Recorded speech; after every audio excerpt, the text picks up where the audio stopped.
It looked harmless. No guns, no armor, no glamour. Just dull olive paint and a fuselage shaped like a bus with wings. When German officers first rolled the captured C-47 Skytrain onto the cracked runway at Rechlin in the spring of 1944, they expected mediocrity. They saw a civilian airliner pressed into service, a relic from the days before the war hardened aviation into weapons. Yet within minutes of flight, they felt something unsettling. Beneath that unassuming skin was a machine so ruthlessly practical it redefined what victory meant. It didn't bomb cities, it didn't dogfight, but it carried the one thing no army could live without: momentum. The Luftwaffe pilots who flew it that day discovered that the Allies' real air supremacy wasn't measured in kills or speed, but in the ability to appear anywhere at any time with everything they needed already in the hold. By 1944, the German air arm was obsessed with performance. Their skies shimmered with Messerschmitts tuned like race cars, engines straining for altitude records and climb rates. But logistics, fuel, food, spare parts, those were things to be dragged along behind. The Allies saw differently. At Douglas Aircraft's Long Beach plant, a C-47 rolled off the line every 34 minutes, each powered by two Pratt Whitney R-1830 twin Wasp engines capable of 950 horsepower apiece. Over 10,000 were built, each a carbon copy of the last, each able to haul 6,000 pounds or 28 fully equipped soldiers. The Germans had nothing comparable. Their venerable Junkers Ju-52, once reliable, now limped across front lines at barely 140 miles per hour, riddled by machine gun fire. In May 1944, only 425 remained airworthy across all theaters. The Luftwaffe's test base at Rechlin, its answer to America's right field, received orders to evaluate the captured C-47, found near Anzio. The officers approached, with the cold professionalism of engineers, but beneath it lay curiosity tinged with unease. They had been taught that Allied planes were crude, built by committees and mass-produced for mediocrity. Yet even parked on the tarmac, this one radiated an unfamiliar confidence, the kind born from abundance. Oberstleutnant Karl-Heinz Janssen, veteran of Stalingrad supply runs, climbed into the left seat. The cockpit surprised him. Wide glass, instruments cleanly laid out, labels clear even under dim red lighting. The control yoke felt agricultural but solid. When the crew chief signaled to start, both twin Wasps coughed, spat a haze of blue smoke, then settled into a throaty, syncopated rhythm. Janssen advanced the throttles to 30 inches of manifold pressure, and the tail lifted almost lazily as the aircraft surged forward. Expecting sluggish acceleration, he watched the grass blur faster than his instincts believed possible. At 2,800 feet of roll, the Skytrain lifted free, wheels tucking neatly into the wells with a hydraulic hiss. What startled him wasn't power, it was stability. The C-47 climbed at a patient 500 feet per minute, steady as a train leaving a station. He leveled at 2,000 meters and eased the trim. The aircraft held its course without correction, hands off. It climbs like a patient mule, slow but unstoppable, he noted in his logbook. St. Janssen, flight log, May 1944. The vibration was low, the noise deep and even, the smell inside a blend of oil and canvas. No finesse, no fragility. Over the intercom, his co-pilot muttered disbelief at the instrument readings. Fuel flow uniform within 1% between engines. Cylinder head temperatures barely cresting 200 degrees Celsius. The Americans had sacrificed elegance for endurance, and the result was unnervingly efficient. With its 1,600-mile range and 160-mile-per-hour cruise speed, it could cross the Mediterranean non-stop, deliver 3 tons of cargo, and return without refueling. Below, the pine forests of Mecklenburg flickered past. Above, the dials barely wavered. Janssen pulled the throttles back and felt the aircraft float rather than descend. That docility at low speed, the hallmark of its broad wing and double-slotted flaps, made sense of the Allied reports claiming landings on rough fields only 800 meters long. He jotted quick comparative figures. The Ju-52 needed nearly 1,200 meters, its corrugated skin creating drag even in descent. The Skytrain's smooth aluminum fuselage sliced air instead of clawing it. Back on the ground, technicians swarmed the aircraft, taking calipers to rivets. peering into engine mounts. One mechanic tapped a joint and nodded. Flush riveting, clean welds, modular design, every panel removable by hand tools. No instrument wasted, no system delicate. This was built to be fixed by a farmhand, one engineer murmured in his report, German Engineering Memo, Rechlin Archive, 1944. They measured the floor beams, reinforced to carry a jeep, a 75mm howitzer, or a half-ton of ammunition without flexing. The cargo door was 6 feet wide, the floor dotted with tie-down rings spaced every 18 inches. Underneath, the landing gear struts were thick, over-engineered, each filled with an oil-air shock absorber that could swallow a drop from 5 feet without collapse. The Germans staged a short-field test on a rough meadow near Wittstock. With a light cargo load, Jansen throttled up. The C-47 lifted in barely 900 meters. On return, he cut power and set her down in a controlled thud, rolling to a halt in less than 3 football fields. Dust billowed, but the gear held, tires intact. Watching from the field's edge, one observer finally muttered, "So this is how they cross oceans without ports." The revelation deepened as maintenance crews logged the tools required for full service. 9 specialized wrenches, nothing more. The Americans had designed interchangeability so absolute that a propeller from one continent could fit another without adjustment. In a war strangled by shortages, such predictability was lethal efficiency. Germany's aircraft factories demanded precision craftsmen. America's demanded workers who could read a manual. The officers at Rechlin began to grasp that they weren't studying an airplane. They were confronting an idea. It was the embodiment of a nation that treated mobility as destiny. And as dusk fell over the airfield, the C-47 silhouette against the red sky no longer looked like a transport. It looked like inevitability. The deeper the engineers dug, the more unsettling the simplicity became. Every component of the C-47 whispered a philosophy foreign to German design. No excess polish, no hidden brilliance, only logic. The electrical wiring was color-coded, labeled with tiny stamped tags, and routed through open conduits for instant replacement.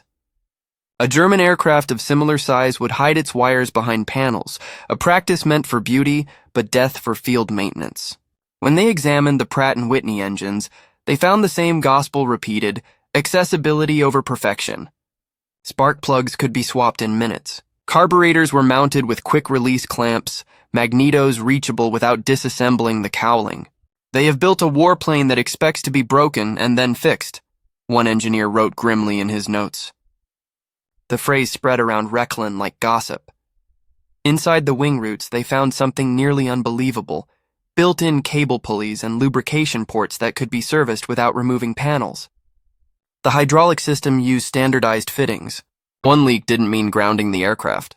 To the Germans, used to hand-fit tolerances and unique serial-matched parts, this was sacrilege. To the Americans, it was progress. When an inspector examined the fuselage joints, he discovered a tiny plate stamped Douglas Serial 18439, Section B interchangeable with Series 18400-18500. That word interchangeable stung worse than defeat. It meant production lines running like clockwork, parts crossing oceans and still fitting as if made by the same hands. Rechlin's chief engineer finally muttered the verdict that would later appear in the Technical Digest of June 1944. The Americans have mastered the art of eliminating craftsmanship. He didn't mean it as praise, but it was. To prove its battlefield worth, the Luftwaffe arranged a tactical demonstration. They chose a mock supply operation, loading one C-47 with 2 tons of ammunition, 12 soldiers, and medical crates. The destination, a dirt strip at Zempen recently torn by training exercises. The German pilots were skeptical. The field was uneven, wind-cut and littered with ruts deep enough to break landing gear. The C-47's loadmaster, watching, smirked. The same aircraft had once landed in Normandy fields worse than this. As Jansen lined up his approach, crosswinds buffeted the nose, but the broad wing held steady. He cut power, flared, and the wheels touched like a sigh. The shocks absorbed the impact, and the aircraft rolled to a stop amid clouds of dust. The German officers, still skeptical, ordered the load crew to unload and reload in time, and watched as the tailgate swung open wide enough to drive a Kübelwagen straight inside. 2 men and a hand-crank winch did the job in under 6 minutes. Then came the takeoff challenge. Loaded uphill short strip, they expected failure. Jansen throttled to the stops, flaps at 20 degrees, and the Skytrain clawed forward, engines harmonizing into that unforgettable drone. 100 meters. 200. The tail rose. At 800 meters, the main wheels lifted, the C-47 clearing the treetops by barely 30 feet. The onlookers stared, some clapping despite themselves. On board, the altimeter crept past 300 meters, steady climb rate. It was impossible by German standards, a transport behaving like a fighter's mother. One officer watching through binoculars whispered, "If they can land this anywhere, they can fight anywhere." The realization hit heavier than any bomb. Back in the command hut, Rechlin's senior strategist Oberst Dieter Voss reviewed the logs. He compared figures to their own Ju-52, Heinkel 111Z transports, and the new Messerschmitt Me 323 Gigant. All were impressive on paper, none as adaptable in practice. "The Allies have built a bridge with wings," he said, half to himself. He traced supply chain diagrams across a map of Europe. Each red line represented a potential C-47 flight, Sicily to Rome, England to Normandy, Cairo to Athens. The pattern was terrifying. This wasn't air transport, it was airborne infrastructure. Wherever they landed, a new base appeared. Within hours, the aircraft could deliver fuel, men, radio trucks, even bulldozers to carve new runways. "Their army doesn't advance," Voss murmured. "It arrives." Reports filtered from intelligence confirming the suspicion. In Italy, 60% of Allied supplies came by C-47 and its variants. In Burma, the aircraft had flown over mountain passes thought impassable by any engine. It had carried gliders into Normandy, paratroopers into Holland, and relief into Bastogne. And still, it was the same machine, unchanged, unrefined, unfailing. German officers began calling it das unsichtbare Rückgrat, the invisible backbone. For the first time, they grasped that the true revolution of the war wasn't the jet or the rocket. It was logistics that could fly. That night, as the captured C-47 sat under tarpaulins on the silent airstrip, a strange mood hung over Rechlin. The mechanics admired it quietly. The pilots respected it reluctantly. The strategists feared it openly. It had no glamour, no thunderous speed, no prestige. Yet in its quiet hum, they heard the sound of inevitability. The reason why the Allies could land anywhere, and why Germany never truly could. When the test flights ended, the C-47 remained parked at the edge of Rechlin's test runway, its olive-drab skin fading beneath the summer sun. German officers visited it almost daily, some to inspect, others simply to stand in silence beside it. Oberleutnant Karl Jansen wrote in his log on 22nd August 1944, "It is a machine without vanity. Every rivet is placed to work, not to impress. It's what we might have built had we been less proud." That single entry captured the unease spreading through the Luftwaffe's engineering corps. They were men trained to worship precision, yet what lay before them proved that endurance could be superior to elegance. They ran the aircraft's engines daily to prevent corrosion, and every time the twin Pratt and Whitneys roared to life, the vibration rattled the hangar windows like distant artillery. Mechanics began to nickname it Der Esel, the mule, because it never complained, never faltered, just pulled its load and waited for more. Reports from the front deepened the respect. By September, Luftwaffe reconnaissance units along the Western Front photographed Allied airfields mushrooming overnight across France. Engineers realized with horror that many of those strips were only days old, improvised, supplied, and connected by C-47s. General Oberst Hans-Jürgen Stumpf reportedly remarked during a planning meeting, "They have achieved what we tried and failed. Air mobility as strategy, not support." In one intelligence briefing, analysts counted more than 10,000 C-47s in active service worldwide. The Reich's entire transport fleet, even counting gliders and captured planes, barely reached 1,800. The numbers told a story that propaganda could not rewrite. The Allies no longer needed to seize ports. They carried their own with them through the sky. As winter drew closer, the C-47's legend only grew. German officers, hearing radio intercepts from the Ardennes offensive, noted Allied units receiving fuel and ammunition mid-blizzard via air-dropped canisters from the same type. One Wehrmacht staff report dated 23 December 1944 lamented, "We block the roads. They ignore the roads." The captured C-47 still sat grounded at Rechlin, grounded not by damage but by understanding. It had become a museum piece of defeat, a quiet tutor in the limits of industrial ideology. By the time Allied bombs finally erased the base in early 1945, the aircraft's fuselage was shredded, but its logbooks survived. Decades later, one entry from a Luftwaffe engineer would be quoted in post-war research. "If this is how the Americans build their transports, it explains how they move the world." After Germany's surrender, fragments of that captured C-47 were scavenged by Soviet technicians occupying the Mecklenburg region. They created surviving instruments, hydraulic pumps, and one intact propeller hub for study in Moscow's Central Aerohydrodynamic Institute.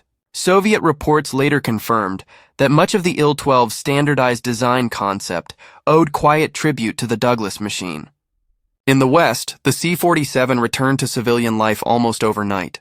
Stripped of its camouflage and renamed the DC-3 again, it carried passengers across the same routes it once supplied in war. By 1946, nearly 700 surplus C-47s had been converted for peacetime air travel. The same aircraft that once dropped paratroopers now delivered mail and business executives. Douglas engineers studying wartime performance records discovered that 90% of all C-47s built between 1941 and 1945 were still flightworthy. No other combat aircraft in history approached that statistic. For historians, the real marvel lay not in its strength, but in its philosophy.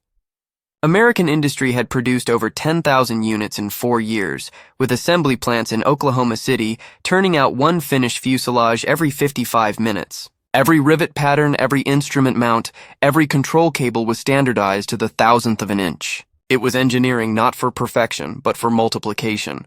That was the doctrine Germany never learned. Luftwaffe transports like the Ju-52 remained semi-handcrafted, consuming man-hours that could have built 3 C-47s for every one delivered.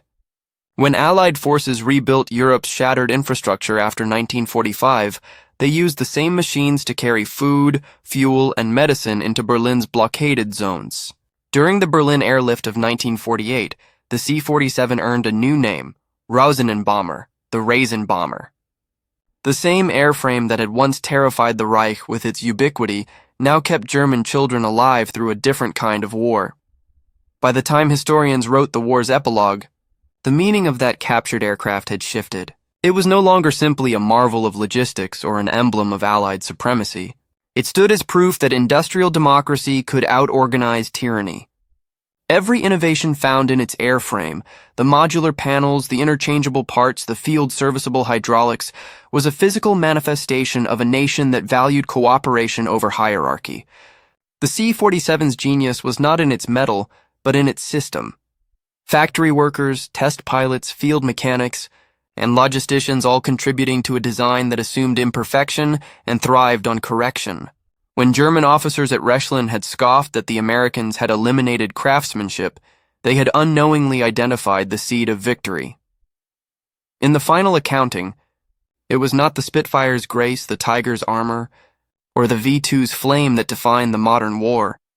It was the sound of twin radials carrying crates of rations over mud and ruin. The C-47 democratized the sky. It made movement itself a weapon. And when the smoke of Europe finally cleared, its ghost lingered wherever runways appeared on maps. The Allies could land anywhere because they no longer fought for ground. They created it. Every field the C-47 touched became territory. Every landing was conquest without destruction.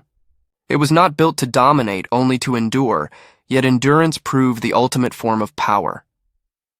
The war ended, the factories slowed, the pilots aged. But somewhere, even today, the descendants of that same airframe still fly, still carrying freight and memory. Its hum is softer now, but the message remains. Supremacy lies not in speed, nor firepower, nor glory, but in the quiet certainty that when the world collapses, you can still deliver. That was the lesson the German officers learned at Rechlin. The day they tested the captured C-47, they discovered not a plane, but a principle. And that principle, that mobility is destiny, was the sound of victory taking shape in aluminum and sky.